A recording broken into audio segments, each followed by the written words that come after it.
TheTheologyPugcast. It's great to have you here for a special episode. I'm in Austin, Texas, and I'm joined by a friend. Glenn, though, is where he normally is, and we've got a special subject that we're going to be addressing today. But before we introduce that, let me introduce myself. I'm C.R. Wiley. I'm a pastor. I serve a church in the Pacific Northwest, and I've written some books, and every once in a while I go out and speak at conferences, and that's what I'm doing here in Austin, Texas. Anyway, having a great time, eating barbecue and hanging out with friends. And enough about me. How about you, Glenn? Introduce yourself again. I'm Glenn Sunshine, retired history professor, senior fellow at the Colson Center for Christian Worldview, ministry associate at Reflections Ministries, freelance, teacher, author, and a bunch of other things. All right. And our special guest today is Garrett Craw. So, Garrett, why don't you introduce yourself, and then we'll get into the subject of the day. Yeah, I'm a senior pastor of King's Cross Reformed Church. We call it South Austin, but actually we're in Buda, Texas. And this is my third church plant. Well, that gives you a great body of experience, Garrett, to get into the subject that we want to get into, and that is the nature of the church growth movement, its sort of manifestation in, I would say, the really strong impulse to plant churches that we see in the United States, which is a positive thing, and just generally around the world, but I'm thinking primarily in the Western world, United States, Europe, and so forth. But also some of the perhaps things that have occurred that are not so great because of the influence of the church growth movement. It's kind of a truism, almost cliche, that you have, say, a church in, Two-Bunk, Iowa, and the pastor comes into the church. He's fresh out of seminary, and the church has been around for, 150 years, and he comes in and says, in effect, you people are out of touch. We need to completely rework this thing from the bottom up. We're going to have a second service with a whole different kind of approach. And over the course of time, he effectively kills a healthy church. I can't tell you the number of times I've seen that, all in the name of church growth. And it usually is precipitated by a church growth conference. He goes to a church growth conference, and basically at that church growth conference, he learns that it's the opinions of the reprobate that matter. And the opinions of faithful, church members who have been supportive of the ministry of the church for decades don't matter. In fact, not only don't they matter, they're the problem. And like I said, I've seen this so many times, it's cliche. But I'd like to step back and just think a little bit about what is the kind of outlook that makes this even feasible, or at least plausible, and has led to so many people, sort of going down that path. Here's a take that I'd like to get your thought on, Garrett. In the 1970s and in the early 1980s, Fuller Theological Seminary established a sort of very aggressive approach to promoting church growth. Started by people like Donald McGavran, Peter Wagner, John Wimber, that crowd. And on the surface, it seemed sort of legit, because what they did is, first of all, they said, let's take a look at social sciences, and study how people movements occur, why people do the things that they do, what are the barriers that get in the way of people coming to faith in Christ.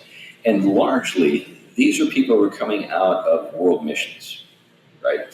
People like McGavran, right, and Wagner. Not so with John Wimber, but these other guys are coming out of world missions, and they're also enthusiastic for something known as contextualization. The idea being that, okay, here's a culture that is a non-Western culture, has not had the leavening influence of Christianity. There are ways people think in this particular culture, the ways people behave. We can work with these things. Perhaps, in the spirit of Don Richardson, we can find, that peace child motif that opens eyes and helps people see the truth of the gospel, eternity in their hearts, that sort of thing. And so far, so good. There's nothing, I think, really objectionable about any of that. But they uncritically, this is my take, uncritically applied those approaches to the Western world. And the huge difference, and this is my opinion, the huge difference between what was being done in, say, Africa or Southeast Asia or whatever, and the United States is a post-Christian country. And we don't live in a culture, we almost live in an anti-culture. This is a culture of death. We see decay all around us. We see insanity, just streaming through social media all the time. We see the influence of explicitly, self-consciously anti-Christian philosophies in academia and in the political realm. You cannot contextualize to that. That's my critique. If you try, you incorporate death into the church. You bring it in. So, I've pitched that fastball at you, Garrett. I'd like to see how you swing. Actually, I would like to take a swing first, if I may. Sure. Just a little bit of background on McGavran. What he did is he went to India and he looked at, there were places where missions were occurring for decades, actually in some places centuries, and with virtually no result. There were other places where the gospel took off. And he asked the question, what's the difference? And the difference, he concluded, is that the gospel is best presented by people either from the culture or from a culture that is close to the target culture, that they are more effective at bringing the gospel into those communities because they understand how they work and so on. That's the issue of contextualization. Now, the problem with the church growth movement, it seems to me, I would actually take it a step back from where you identify it, that we're trying to apply this thing in a post-Christian world where there really aren't a lot of direct connections to Christianity that you can draw from to help people understand the gospel.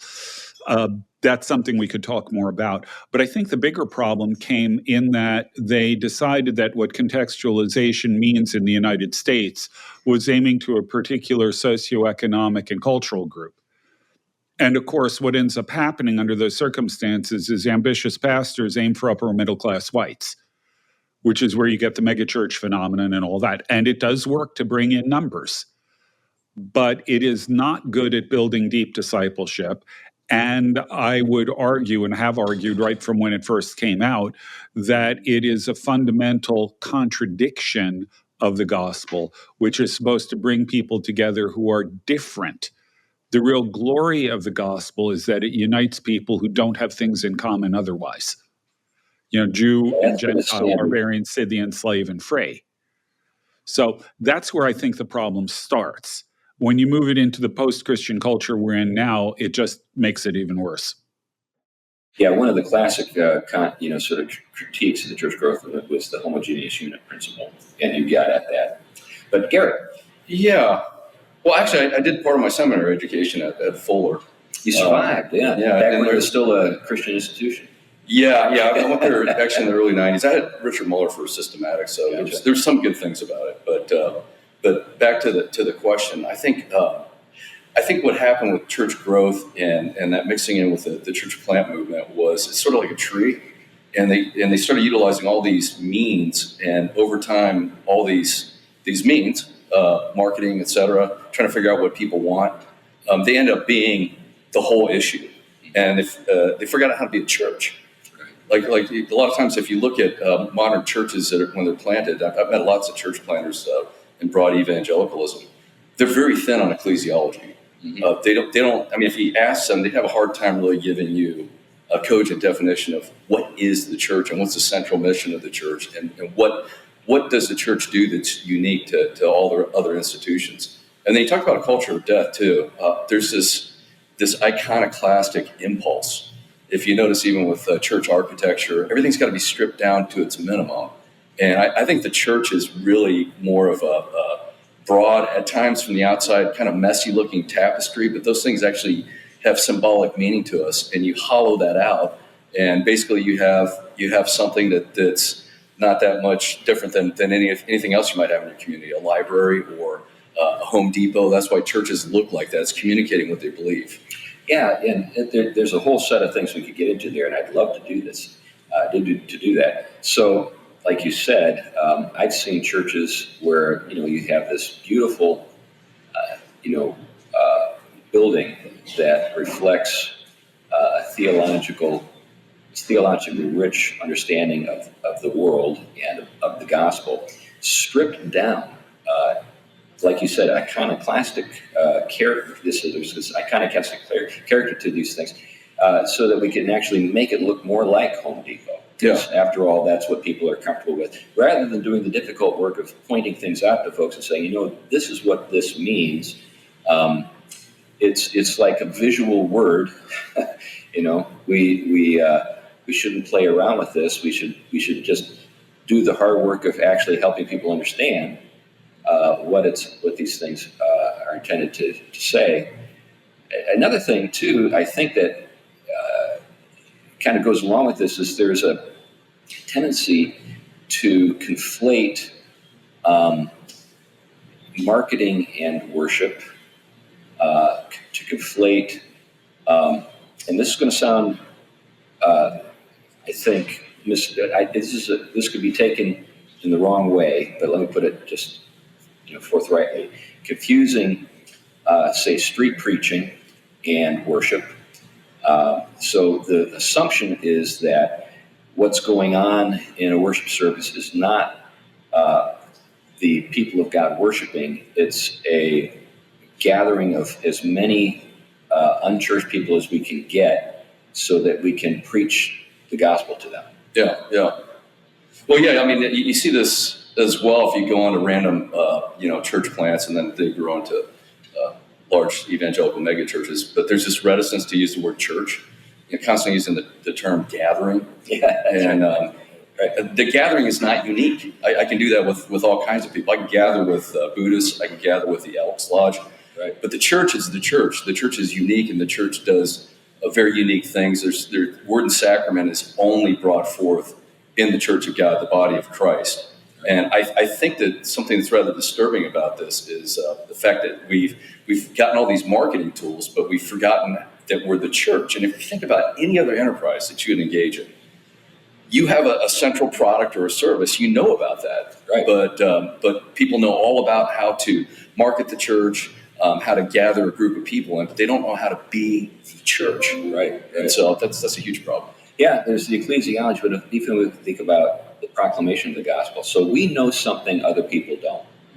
That's why we proclaim something that they need to hear, right? It's not as though we should think of ourselves as maybe a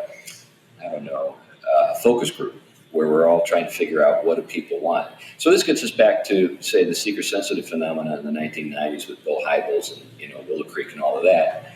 And the way Bill began is he went door to door with a clipboard and asked people, basically who don't have any church, background, what are you looking for in a church?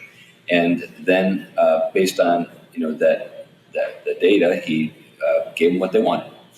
And to the surprise of nobody except maybe Bill Hybels and his staff, after they had gathered thousands of people in that congregation, they did a survey on sort of basic Christian knowledge.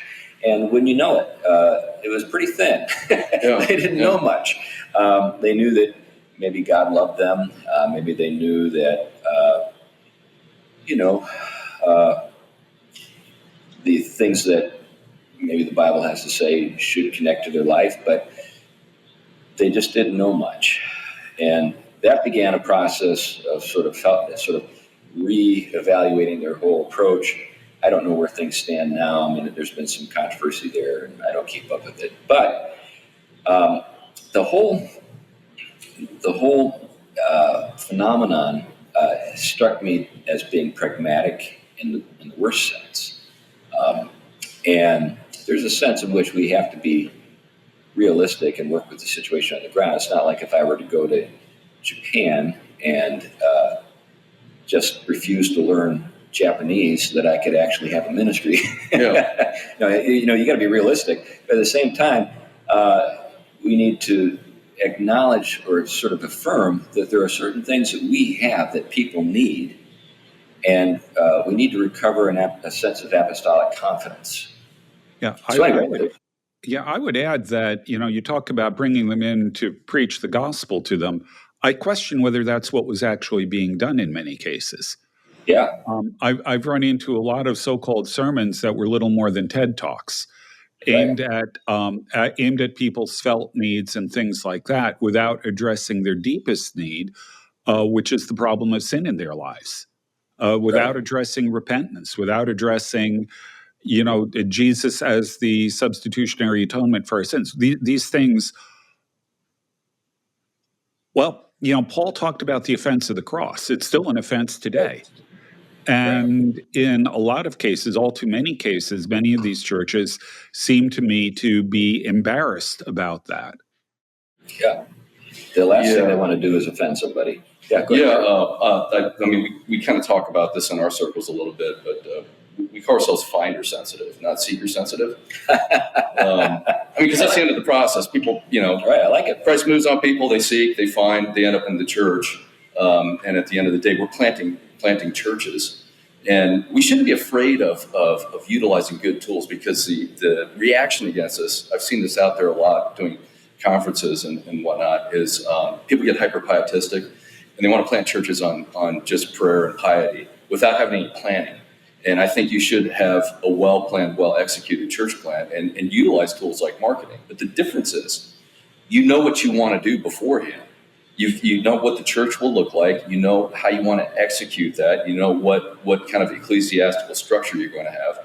And then you use marketing to figure out how to draw people into that. You don't go out and ask people what they want and then market and adjust to that thing, but rather utilize those tools in order to maximize a way to reach people with what you already believe. Yeah. Well, I mean, here we are, just so folks know, you and I are actually sitting across the table from each other, so we can actually see each other physically. But folks who are watching the video on YouTube or on Spotify can see you've got a clerical collar on. Yeah. And a very large cross around your neck. It's a Celtic cross, I'm glad to see. But anyway, this is something that doesn't necessarily seek, or it doesn't express a desire to blend in. Yeah, This I actually got an interesting story about how this all happened. Yeah, please, because this is about standing out. Yeah, I was a church planner in Southern California, and I didn't want to blend in. I wanted to use actually my persona as a billboard. And the reason why I wear a cross, I've actually served in leadership position as a presiding minister in my denomination, but sometimes I'll get people in other denominations, only bishops, who wear the cross. Well, in Southern California, you will find people with other religions wearing a similar type of shirt. And I've run into Buddhists who would wear something similar. Interesting. And I used to get this question a lot. You're some kind of a minister. What religion are you? Yeah. So I started wearing the cross. And particularly after the Obergefell decision came down, I decided it's like, what's the sense of hiding anyway? Yeah, right. Just get right out there. And, people are looking for spiritual help, and they see you and they're drawn to that. There's no question on what your occupation is. So yeah. Now, related to that, we have mainline folks who love to dress up and wear clerical garb, and sometimes I've heard ministers say, in the Protestant world, I'm not going to use these because I don't want to be confused with the LGBTQ UCC guy or gal down the street, because they get dressed up this way. What's your take on that? Well, a couple of things. One is I actually did a lot of the research as a background on the Wikipedia page on clergy wear. Yeah. This is our collar in the Reform world. Yeah. This was actually popularized by Reverend MacLeod, who was the moderator of the Scottish Presbyterian Church around 1870 or so. Mm-hmm. So when you see the tab collar, that's uniquely Catholic. The band collar is uniquely Protestant and Presbyterian. And I feel like it's something similar to, say, the word Catholic. Yeah. Or utilization of certain terminology in the creed. Mm-hmm. We want to be non-offensive. We don't want people to take things the wrong way. And so we adjust to that. And I feel like, why don't we just adopt it and reappraise it and recapture the meaning to those things. Yeah, we want to lead with it. So basically, we don't want our words and our garb or to be reappropriated and used for things that are contrary to the original intent. I remember I had at the church I served on Cape Cod, I had an assistant pastor who was maybe 30 years older than me, but he was completely bought into this whole thing. And he would very self-consciously avoid using churchy talk, like justification, sanctification. Yeah. Now I'm the younger guy, and I'm actually the senior pastor, and I'd say, Jim, why don't we just teach them what those words mean? Give them the word, explain it, and use it. Yeah. I actually found in my community in Southern California, and I find this out here in Texas too, you'll find liberals they'll wear all this garb for their ceremonies. Like you have the bishop come and consecrate something, everybody's got all this stuff on. The rest of the time they're wearing polos. Yeah. When I first got to our community in Southern California, I went around and met with all clergy. I met with the Catholic Monsignor, and I noticed that all the Catholic priests were wearing polo shirts as well. Interesting. It was just me and this other rather large female rector of the local Episcopal church. But isn't that? Go ahead. But I mean, I'm totally comfortable with myself, and so Sure. I think you cut a different jib. But I've had so many experiences where I've had people come up to me, talk to me. People join the church because I met them out. In fact, I had one experience where I was in a Starbucks, and my assistant pastor and I, we were meeting for coffee. We had our clergy shirts on. A woman came up and asked for prayer. Interesting. I had a friend from the PCA who was seated right across that very coffee house. He had on a T-shirt. Yeah. And he had a bunch of books. I think he had Calvin's Institutes in there, and they were lined up so everybody could read them. I think he was using that as his billboard. Right. Well, nobody went up and talked to him. Yeah. We prayed for this woman. We assisted her, and she became a member of our church. Nice. That's great. And the other guy was sitting there the whole time, incognito to some degree. Yeah. But I find it very helpful. Yeah, well, that's great. Well, one of the things... Can I point out one thing? Go ahead. Here? Yeah, go ahead. This is something that I saw, actually, I think it was a post on Facebook that I thought was really interesting. When you look at the early Anglican liturgies, and actually even the translation of the Bible, it was intentionally done in a somewhat archaic way, even in the period. And the reason for that was because it heightened the language so that worship was recognized as something that was, not just your normal run-of-the-mill thing. That this is something that is special. This is something that's sacred. And I shared this, and I got a lot of pushback on it. But as I've been thinking about it, it occurs to me that if we have the heightened language, if you're wearing the collar, if you're doing any of these kinds of things, you're far less likely to end up degenerating into Jesus is my boyfriend songs. Oh yeah. Right. It actually preserves, I think, the sense of reverence and awe that's appropriate for worship in church. And this applies, like I said, to the collar. It applies to the language. It applies to all kinds of things.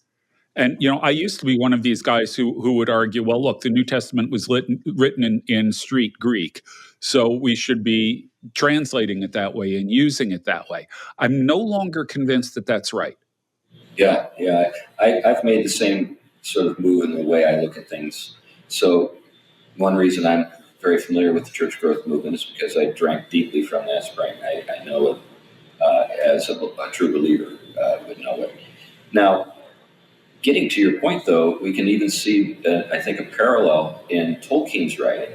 So if you think about, say, The Hobbit, very avuncular, talking to children, kind of, warm and familiar. And then you get to The Lord of the Rings, it's got a higher tone, more serious feeling. You get to the Silmarillion, and you're dealing with Scripture, sort of the Scripture of Middle-earth. And there's no pandering. You have to rise to the level of the narration. And there's a sense that these are we're dealing with elemental truths, fundamental, foundational matters. Yeah, it's interesting you mentioned a sacred space, Glenn. I just wrote a book on church planting. Why another book on church planting? Well, as far as I know, I'm the only one that's doing liturgical church planting. Yeah. And at a time and place in which we live, I think Christians need to see sign and symbol. They need sacred space. The world outside is hostile. It's the Lord of the Rings. Yeah. They need to come inside Tom Bombadil's house for a little while. And I think having these, as you said, archaic types of things. And I say archaic because if you watch TV or movies today, to this day, you have a pastor in a scene and he's doing a wedding, he's got a collar on. People still know that's what a pastor looks like. Right. And I say, rather than jettisoning those things, let's recapture a sense of mystery, recapture a sense of sacred space, while not losing vibrant preaching of the Word of God. Yeah. So these things aren't necessarily mutually exclusive. Yeah, right. Absolutely. Right. Well, when we think about the larger culture that we find ourselves in, I think the question that we have to challenge some of this thinking with is just, what do you really make of this culture that we find ourselves in? Do you think that this has got some long-term viability? Or do you think that we are in a significant period of decline? If we are in a significant period of decline, why would you want to structure an approach to eternal things, or using that material? Shouldn't we be pointing to what comes next? So what comes next, of course, as Christians we know, is the eschaton. So we're not talking about locating it on a timeline or anything like that. But what we want is something going on a weekly basis that reflects the end of the world and what's going on in heaven right now, right? So we're participating in things that are not just the mundane, everyday stuff of daily life. We're rising into the heavenly realm, right? When Paul says in Ephesians that we're seated with Christ in heavenly places, he doesn't say, "Oh, and that's just Hallmark poetry." I know, but just hang with me, guys. Yeah. Say, no, this is the reality. What we see around us is the thing is passing away. So what we want is to incorporate into worship things that are lasting, have some kind of a sort of temporal expression. That's true. I mean, it's not like that particular collar that you're wearing or the cross that's in front of the church. Those particular objects are going to last forever, but they reflect or participate in things that do last forever. Yeah, well, the church having that mindset, whenever the church is acting properly, they got their eyes on the here and now, but they also have their eyes on the eschaton. But in answer to what do you do in a culture like this, where's it going? I think we're going through some kind of collapse. I don't know what it'll look like. Yeah. My gut feeling is historically some kind of fragmentation first, and then something new is going to arise out of that. But what does the church do in the middle of that? They always keep doing what they're doing. They're still building. So they're moving out of the back room because they can't. They're not going and creating little house churches because that's cool. We can drink Chardonnay. They're looking for the opportunity to move into the basilica. Right. And then one day that basilica is going to become a cathedral, and it's going to become the center of culture. Right. And so I think we need to live in that manner, keep doing what the church has always done, and plan for tomorrow. And we need to be thinking about our kids and grandkids. Yep. Because some of these things, I think the fact that Christians have more children. Yep. And if Christians are serious and give their kids a good Christian worldview, they're going to be successful. They're going to be optimistic on how they do things. And because of that, they could end up taking over the culture. But that'll probably be our kids in their late years, maybe, our grandkids. Yeah. We won't see it, but we've got to build for it. Yeah, I think that's right. And kind of the delicious irony to this is that you'll have these church planters who are basically trying to make churches that would have been cool in 1978. Oh, yeah. You know what I'm saying? Yes. And the kids are actually fascinated with iconography or something like that. Yeah. They're actually longing for the richness of the medieval world. Yeah. And by the way, this is something that I believe that Lewis and Tolkien were so sharp on. They introduced children to a way of thinking about things that's more medieval in character than modern. Yeah. And that was exactly what they wanted to do. Yeah. And now we have an appetite for this stuff, like perhaps we didn't see in, say, the 30s and 40s, what we call the good old days, right? Yeah. But now we see a hunger for this kind of stuff. Yeah, and I can add that we're in a culture that is no longer word-driven, it's image-driven. And as a result, I would argue that this extends a lot in a lot of different directions, but I would argue that what we need right now is a whole different way of thinking about apologetics. Because word-centered apologetics, linear reasoning, the kinds of evidence that demands a verdict, that kind of stuff, I don't think works with the current generation. They don't think that way. Yeah. We need an apologetic now that is built around beauty and imagination, among other things. And so what you're talking about with making the church visible, wearing the collar, building churches that look like churches, that have sacred space in them with all of the iconography. I'm not necessarily talking Byzantine here, but that have recognizable symbols of the faith. The visual and tactile elements of bread and wine and water and oil and all of those things. I think that's what's going to be communicating to this generation, because they are no longer the logocentric generation that we grew up in. Well, when I was in Los Angeles, when we planted our church, and we're a fairly high church for a Reformed church, I assumed we'd get a lot of refugees from mainline churches that were middle-aged. It was all young people. Yeah. And a lot of them were refugees, second generation in mega churches that they'd been brought to as kids, and they felt like, is this all there is? Right. And then a lot of times they go off to college, and maybe they do a semester abroad, and they go into a cathedral, and maybe there's nobody there, but they sense like this place used to be filled, and there's something about this. Generations worship the living God here, and they come back home and they want more. Yeah, yeah. I think too, to give the word its proper due, when we think about words and information, that's an interesting way of putting it, because today, with a very thin understanding of what language actually is, we tend to think of it more or less just as a set of arbitrary symbols that a particular culture has decided mean these things. And because of that, we don't think there's much depth to it. But the historic understanding of language is that language, in some sense, is a sort of speaking or representation of the Logos, in the sense that all human languages are drawing on the language that brought the world into being. Yeah, yeah. So the physical objects that we see around us are actually instantiations of the word. The word. So logos, logoi. So there are the words, and then there is the word, and the words have their origin in the word. The speech act theory is a weird thing. Yeah, words make things happen. Yeah, and you mentioned before, Glenn, about archaisms. I think it's helpful with rhetoric, pastors sometimes utilizing archaic language because it's very potent. Yeah, and the act of preaching is not simply communication of information, right? Nor is it simply giving people tools for how to live their life. It's actually coming before the army of God, right, and encouraging them before battle. That's right.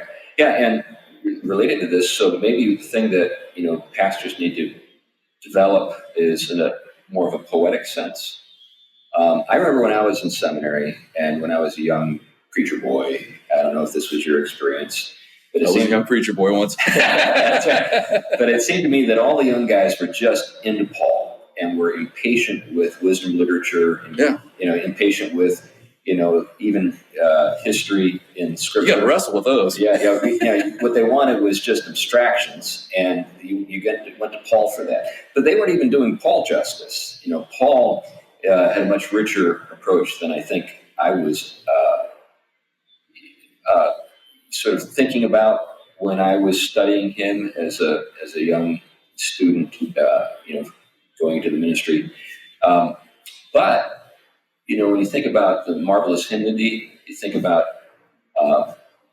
people like obviously Charles Wesley or William Cooper, you're talking about artistry at a pretty high level, almost Shakespearean. Yeah.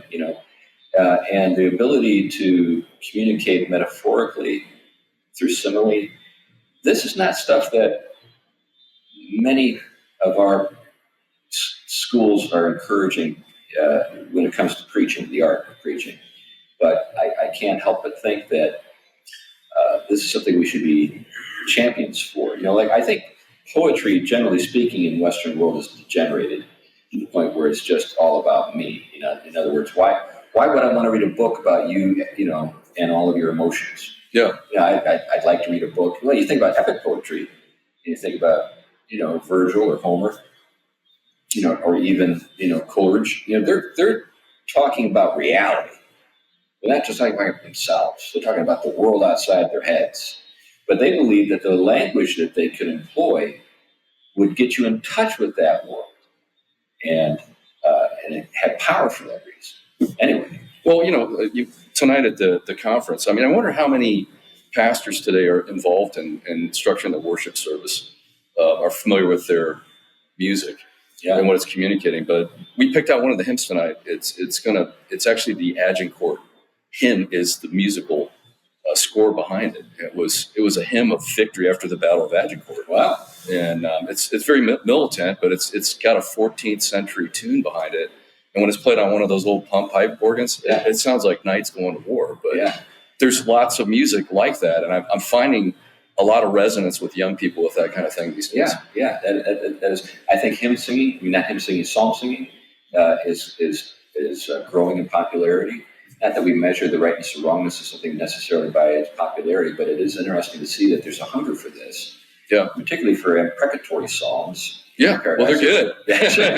They touch the heart, Right. That's the great stuff. Anyway, so where do you think this is all trending? As we've talked a little bit, Garrett, I can see that you have an ability to sort of, when you eat chicken, you throw away the bones. There are some good things about the church growth movement. Yeah. We've been focusing on the bones here recently. So, what do you think we need to do to sort of encourage other people to think in these terms? Well, one thing I've noticed is that there's a lot more openness with kind of plain rap evangelical church planners to talk with me and others like me about these kind of things. They're hungering for it. A lot of times I'll field questions, with email and stuff like that. And one of the questions are, hey, where do I find out about this? Yeah. How do I find out about leading a service? I don't know anything about what do the sacraments mean? Right. Those kind of questions. Pretty basic stuff. Yeah. Yeah. You're trying to plant a church and you don't know what the sacraments are. Or at least you don't have some kind of sort of theology that you believe in. You're just doing it. I'll tell you one place that was like shocking to me. Looking back on it makes sense. But with the strength of a traditional and liturgically oriented church was in COVID. Got it, yeah. Because if you're Protestant, and I thought Catholics would think this way, but they folded pretty quick. But if you're Protestant and you believe in sacraments and you think they're important, you're going to meet. Right. You're going to figure it doesn't matter. We have to get together. Right. We need to hear the word. Right. We need to have the sacrament administered. Right. Yeah, it's been a remarkable thing to reflect on how that whole thing played out. The churches that were most compliant, who led with the thought, this is how we love our neighbor, are the ones that just shriveled and in many cases died. Well, if you're taking communion once a month and you got the Play-Doh station and the hand painting set up, to express yourself, what's the reason why church would be vital? Yeah. And then the churches that were the most, resistant to the measures have been, I've been around the country. I know you have. Wherever I've gone and there's a vibrant church that I'm speaking at, I'll ask, when did it happen? And I'll say COVID. Yeah. We just didn't go along, and ever since, our church has literally tripled or something. Yeah. Yep. Yeah. So those are some good thoughts. When it comes to kind of the trends, so I'm evangelical, but I've got, sort of fingers in the pie in other places, so I'm not like following everything that's going on. Maybe you don't either, but we've kind of thought a little bit about the way things are trending. Seems to me that there's kind of a parting of the ways going on, not just over COVID or over LGBTQ or whatever, but about this very thing we're talking about. There are people who seem to believe that we need to go even further when it comes to accommodating the culture. And then there are others who think, no, we need to provide an alternative or the truth, more than an echo of what's going on around us. Yeah. So can you give me any thoughts on do I have it right? Yeah, well, I mean, I think Aaron Wren hit the nail on the head, with this positive, neutral, and negative world. We're out of the neutral zone now. Church isn't just viewed neutrally. Yeah. This also presents an opportunity. Yeah. I asked before about the future of church planting, and I think generally the future of pastoral work is we're not attracting men to the pastorate, and it's because we're not presenting it as a manly endeavor. Yep. I just wonder if seminaries that are losing all their students, instead of trying to figure out new ways to attract people to some wonderful academic pursuit, do the Shackleton thing. Yeah. Dangerous work. Right. People ain't going to like you. Right. Glory in heaven. Maybe see a lot of glory right now. Yeah. But it seems to me that even in the reform world, there's been a trend over the last, say, 20 years to let kind of the tail wag the dog. So the seminary needs to keep its doors open, or it needs a larger student body or whatever. So that means we need to figure out how to provide programs for lay people, or provide programs for women, or whatever. And then before you know it, we're accommodating these groups more and more, and eliminating kind of the bread and butter of what made a seminary, which is a finishing school for men who are going into the pastoral ministry.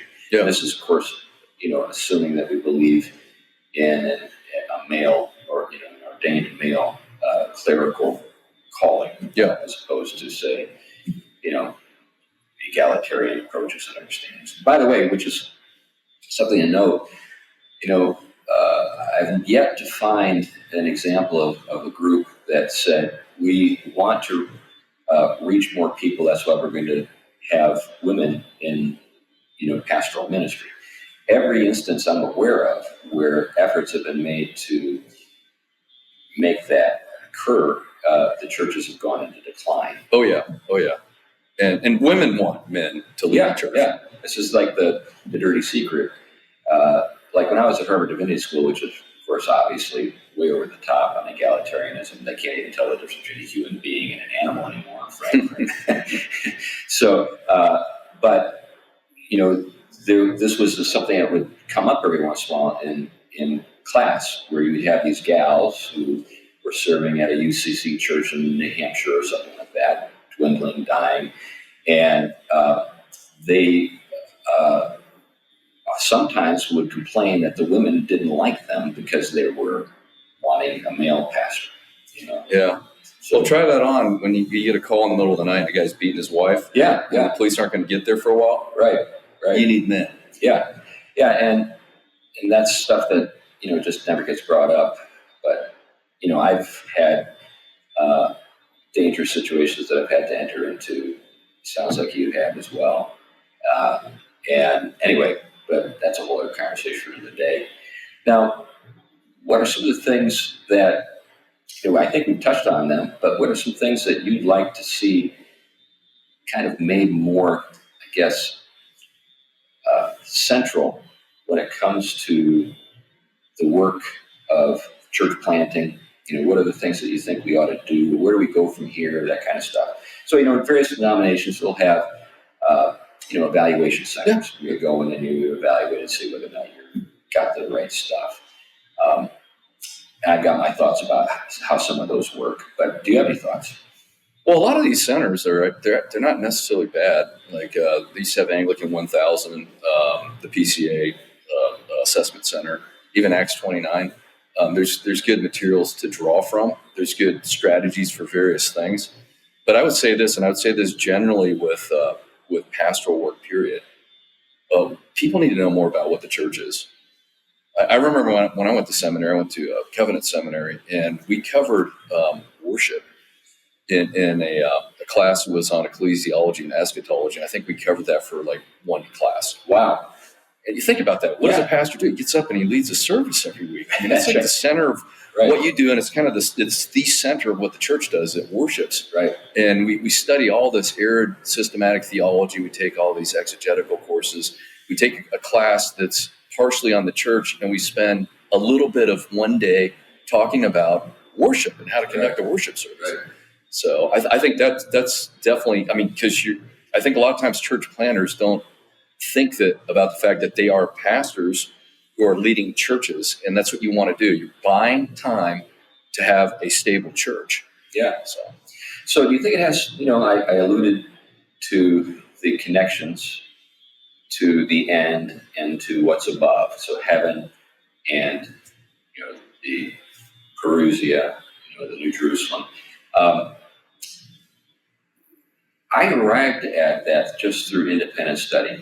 This is kind of the thing. So I've learned far more by being an autodidact. Yeah. I've been in 3 graduate programs, but it's been my independent study and my questioning and my reading and my writing that have put me in touch with things that have really been enriching in ministries.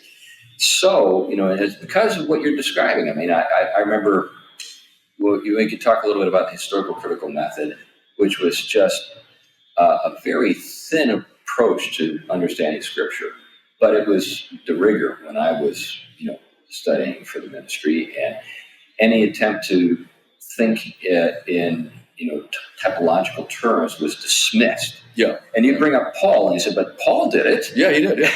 And they go, well, you're not Paul. Yeah. It was only good for him, Well, what if we just stick with his? No. That kind of thing where, if you try to find Christ in the Old Testament, then you're like doing something wrong. Almost. Yeah. Yeah. You have any thoughts on any of that kind of stuff? You want to reframe that? Well, I guess there. I'm interested in how do we develop young men if we can't say, for example, trust seminaries to do the work. Obviously there is the work of reforming the seminaries, which I think would be a great thing to do. But they tend to be resistant. Yeah, I'm definitely an advocate of seminary education for pastors. How that occurs, I mean, there's all kinds of new potential models. Some of the things I worry about, though, is when you take your languages, I'm not quite sure how you would do that partially or fully. Oh yeah, I think I'm not saying we shouldn't have seminaries, and I'm not. My thought is how do we reform the seminaries? Yeah. So that we see some of the things that we've been talking about. So you just gave an example. We spent a day at worship. Yeah. How did that? Vital internships. Yeah. I would say something kind of radical here, sure. I suppose, for seminary folk, but I'm not an advocate of MDiv programs at this point in time. Yeah.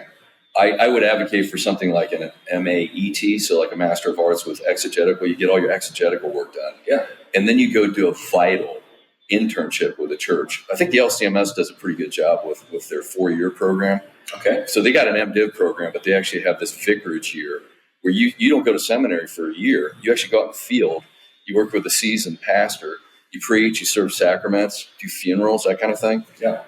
When I was at Covenant, I'd see guys working with the youth group, and they're cutting tops off popsicles for the fireworks show.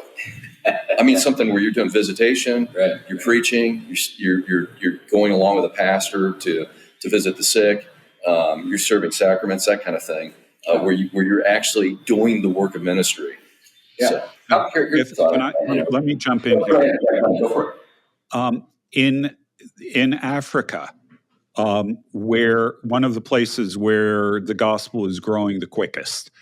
I know specifically the country of Sierra Leone, as people have heard me say on this podcast multiple times.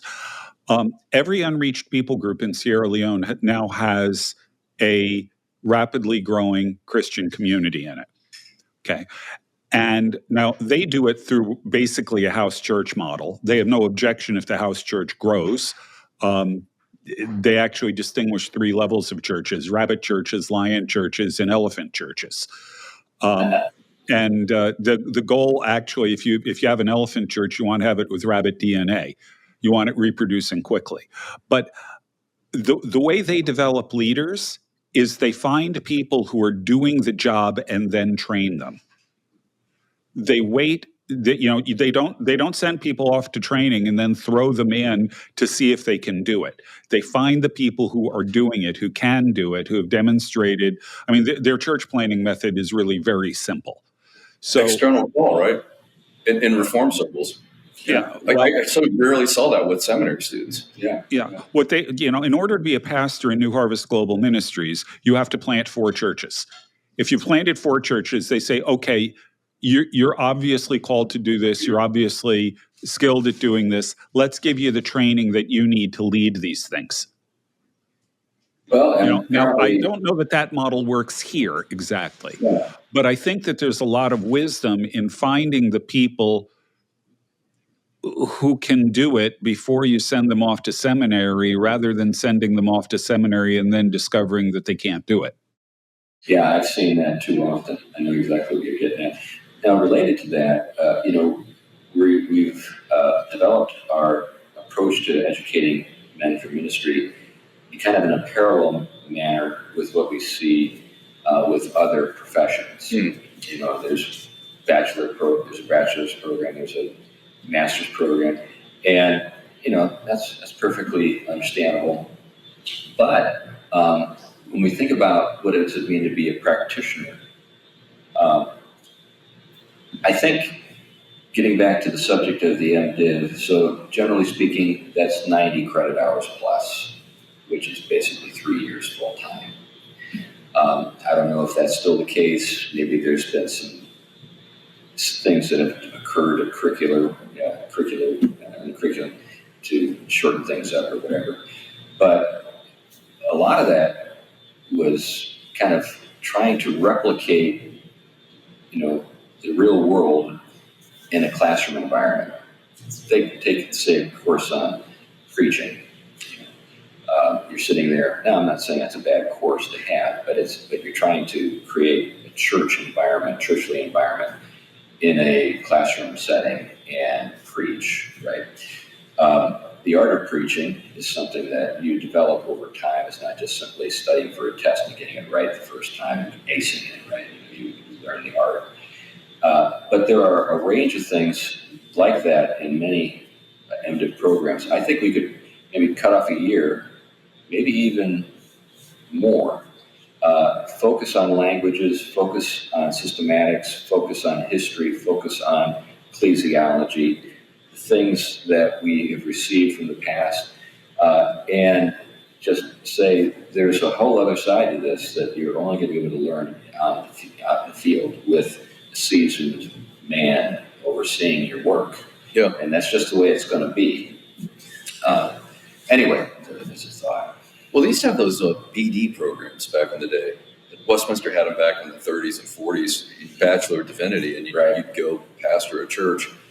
I wonder because when I was in seminary, they would allow very small numbers of students that did not have bachelor's degrees that they thought were very gifted to come in and do the master's program. And I noticed a lot of them were tradespeople. Yeah. And I think we need experienced men in the ministry who've done things in life. They didn't just go to college and then spend a year working at a fast food restaurant or a barista, and then suddenly they're thrust in as a pastor over people doing things, sometimes significant things, and they have little understanding of what it's like to get a paycheck or even to do payroll for a business. Right. Yeah, I think that this is something perhaps that may sound, I don't know, like it's a problem, but I do think that a pastor who's maybe got a church of 120, which is basically a church that's healthy enough to support him, and has more in common with the guy who owns the hardware store down the street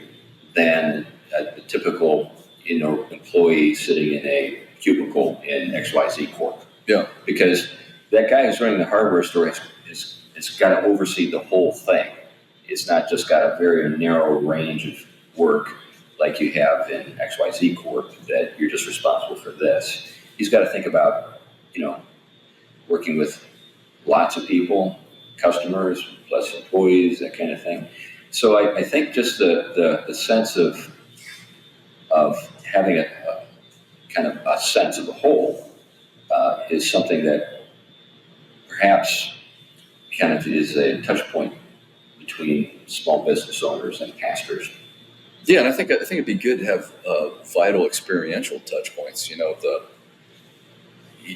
I did construction. That's why I went back to college. Yeah, I got tired of my hands bleeding all the time. But it enables me to talk to tradespeople. It's like, I did tear downs, put up drywall, did sheetrock, mixed fiberglass in a wheelbarrow without a mask, or gloves. Right. Yeah, no, I did that stuff too, and I agree. It did. And when blue collar guys encounter a pastor who is able to not just sort of awkwardly relate to them, but actually say, I remember when I did that sort of thing, or I really respect what you're doing and mean it, that kind of stuff, because you understand it. Yeah, it goes a long way toward bringing those guys around. Yeah. And then even, when we talked about the external and internal call, Glenn was talking about with Africa, I think there's some parts of that. I noticed in my seminary experience, most guys had internal calling. They felt inwardly like, I'm called to ministry, but there was very little external input. There wasn't older men or pastors in their life that said, you definitely should think about this. You seem called to this. It was. Well, you think about callings in Scripture, very often they're external and they're resisted. Yeah, exactly. I mean, historically, right? That's right. Bringing guys into the ministry in chains, That's right. Yeah, I do not want to be bishop. Yes. That kind of stuff. Anyway, so that's a whole fun conversation as well. Glenn, have you got any thoughts? We've been kind of dominating the conversation for a little while, but you always have a lot of rich things to add. We're kind of getting to the end of the show here. Anything you want to kind of introduce our listeners to related to these themes? Well, I think that one of the things that we also need to be thinking about is how we empower the laity to do ministry. Because it's through doing that we find leaders, and we find that carpenter who may in fact have the calling toward heading toward the pastorate. Right. So I think that one of the things that is missing in a lot of churches is there's a kind. This is also part of secularization here.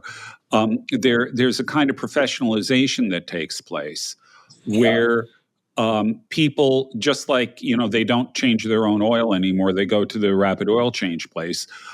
They're subcontracting out the spiritual training of their kids to the youth pastor.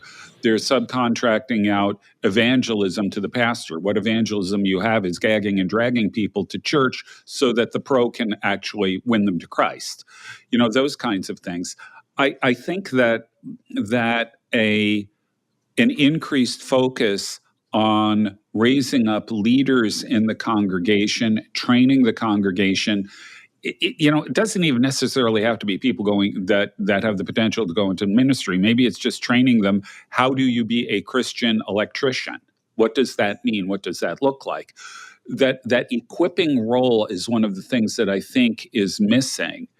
And I think that is also one of the major problems in general with the church, that we simply don't seem to recognize that as part of the role of the pastor and teacher. Right, equipping the saints for the work of the ministry. Right. So, Garrett, we're kind of getting to the end here. Is there anything that you thought before we started that, I got to talk about this, that you haven't had a chance to kind of squeeze in? No, we rolled over some broad grounds. Right. Well, anyway, it's great to have you on the show, and I'm really honored to be here at your church for the conference that your church is sponsoring. And anyway, the Lord bless you in all you're doing, and it's great to see that the church. You all as well. Yeah, that's right. Yeah, we're in the South there. That's right. But just one last thought as we're leaving, so maybe people who live in the Austin area and have never heard of your church, tell us quickly, the name, the location, how to connect with you, that kind of stuff. Yeah, we're in Buda, King's Cross Reformed Church. If you go online, we're at kingscrossatx.org. You can find all the information on the church there. All right, excellent. And how long has the church been here? I think we're in our 22nd month. 22nd month. Yeah, and not even 2 years ago. Yeah, and it's grown so quickly that you have just hired an assistant pastor. We did. Yeah, so great stuff. Congratulations. Thank you. Yeah, it's great. Anyway, thanks for listening to this episode of the Theology Podcast. You made it all the way to the end, and you get to hear me talk about Patreon. Patreon's a marvelous platform, and we've had a number of people recently who've come on as supporters, and we want to thank those folks for doing that.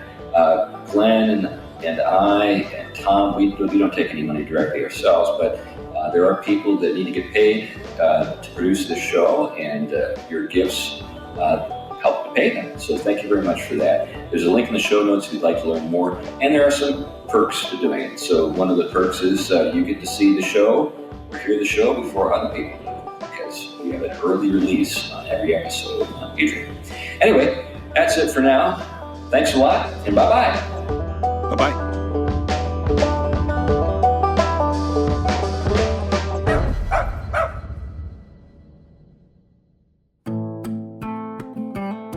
The Theology Pugcast is a ministry of Trinity Reformed Church in Huntsville, Alabama. If you like this podcast, you might enjoy the book by Jason Cherry, The Making of Evangelical Spirituality, available on Amazon.